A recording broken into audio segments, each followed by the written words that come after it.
Saudara-saudari yang terkasih dalam Kristus,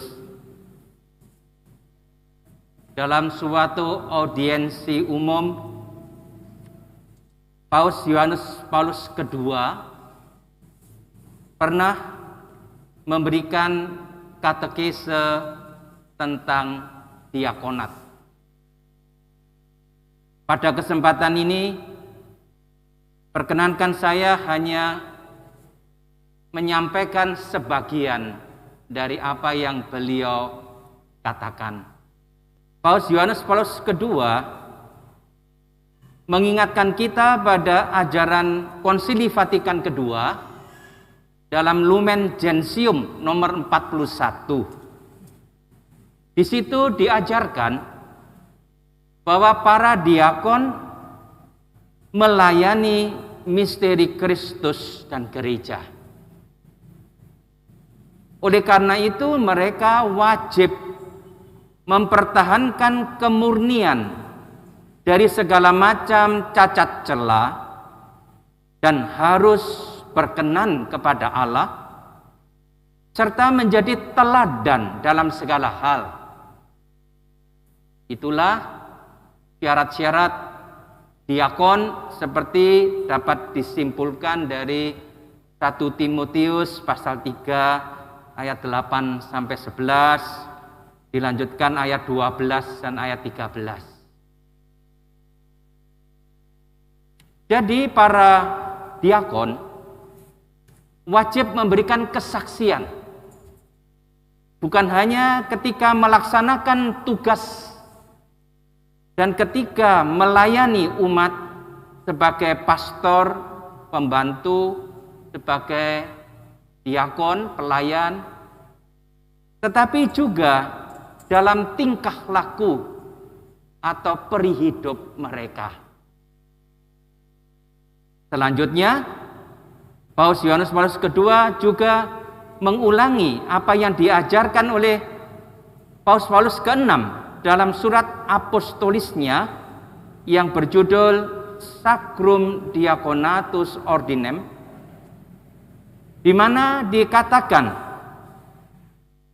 para diakon harus jauh lebih unggul dari orang lain dalam kehidupan liturgisnya, dalam kerajinan berdoa, dalam pelayanannya yang bersifat ilahi, dalam ketaatan, dalam kesucian atau kemurnian, dan dalam cinta kasih.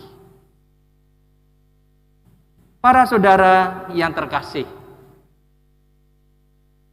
melalui tabisan suci yang mencurahkan karunia Roh Kudus, seorang diakon mengambil bagian dalam imamat Yesus Kristus secara khusus dalam apa yang kita sebut imamat jabatan.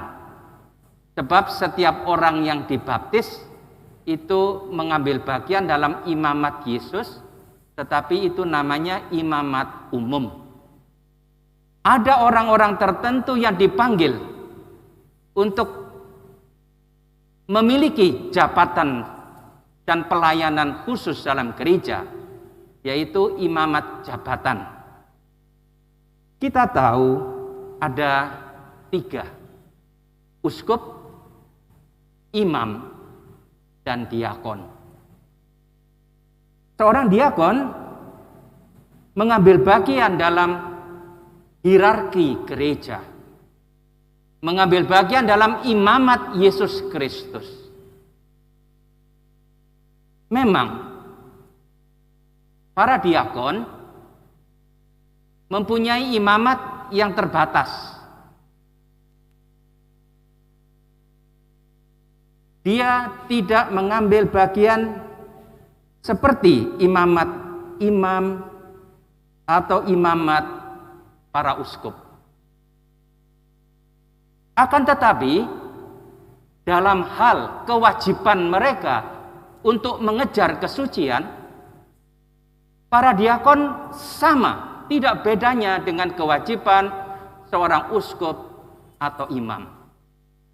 Karena ketiga-tiganya masing-masing dalam taraf tertentu mengambil bagian dalam imamat Yesus, bersatu dengan Yesus, menjadi alter Kristus. Karena itu baik uskup, imam maupun diakon mempunyai kewajiban yang sama. Hal itu ditegaskan dengan indah dalam surat apostolis dari Paus ke-6 tadi, yang sekali lagi dikutip oleh Paus Yohanes Paulus kedua dalam katekisenya.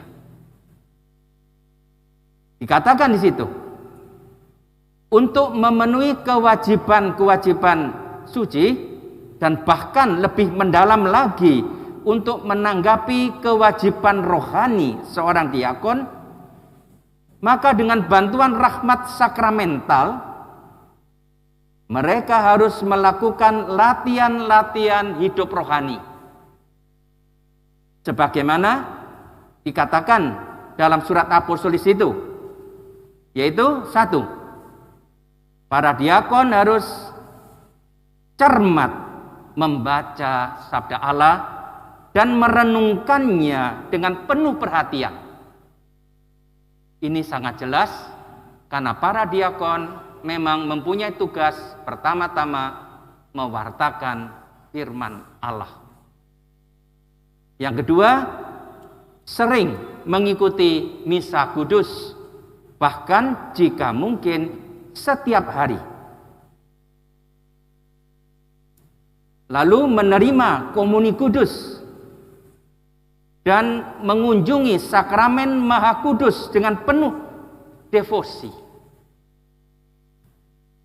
Lalu sering menyucikan jiwa mereka melalui sakramen tobat dan menyiapkan sakramen tobat itu dengan pemeriksaan batin, pemeriksaan hati nurani setiap hari, dan menunjukkan cinta serta penghormatan kepada Santa Perawan Maria, Bunda Allah. Inilah kewajiban rohani seorang diakon. Sekali lagi, karena tugasnya amat suci, ambil bagian dalam imamat Yesus sendiri. Para frater calon diakon yang terkasih, Anda sudah tahu kata diakon berasal dari bahasa Yunani diakonos, artinya pelayan. Tugas Anda adalah melayani Kristus dan gereja. Dan dalam hal ini, uskup dan para imam mewakili Yesus. Anda ditugaskan untuk membantu para uskup dan para imam dalam pelayanan firman. Maka para diakon mewartakan sabda Allah dalam khotbah. Mereka menjadi petugas resmi untuk memberikan homili. Maka dalam upacara nanti dengan sangat indah ketika para diakon menerima kitab suci, akan dikatakan bahwa para diakon tidak hanya mewartakan, tetapi juga melaksanakan apa yang diwartakan. Nanti akan dikatakan, berusahalah supaya apa yang Anda bacakan, Anda percaya. Apa yang Anda percaya, Anda ajarkan. Apa yang Anda ajarkan, Anda laksanakan. Itulah tadi yang dimaksud oleh Paus Yohanes Paulus kedua dengan kesaksian hidup. Para diakon juga melayani altar, menyiapkan altar, membagikan komuni kepada umat, mengantar komuni kepada yang sakit, juga membaptis orang, memberkati pernikahan, memimpin upacara pemakaman. Inilah bentuk pelayanan konkret yang diberikan gereja kepada seorang diakon, membantu para imam, membantu para uskup. Di dalam melaksanakan tugas pelayanan ini, segala sesuatu yang dikatakan kitab suci tentang pelayanan, seperti Yesus datang bukan untuk dilayani, melainkan untuk melayani dan menyerahkan nyawa demi tebusan banyak orang, berlaku terutama untuk para diakon. Ayat-ayat kitab suci yang mengajarkan kerendahan hati seorang pelayan, pengabdian total seorang pelayan, berlaku terutama untuk para diakon, karena namanya saja adalah diakon. Mari kita lanjutkan upacara ini. Kita mohon semoga Roh Kudus turun ke atas 13 frater agar mereka mendapat kuasa pelayanan sebagai diakon dan membantu mereka untuk menghayati anugerah dari Roh Kudus ini dengan hidup yang layak bagi seorang diakon. Umat tentu mendoakan para frater, juga teman-teman, keluarga, sahabat, mereka menyertai para frater dalam tugas sebagai diakon nanti. Amin.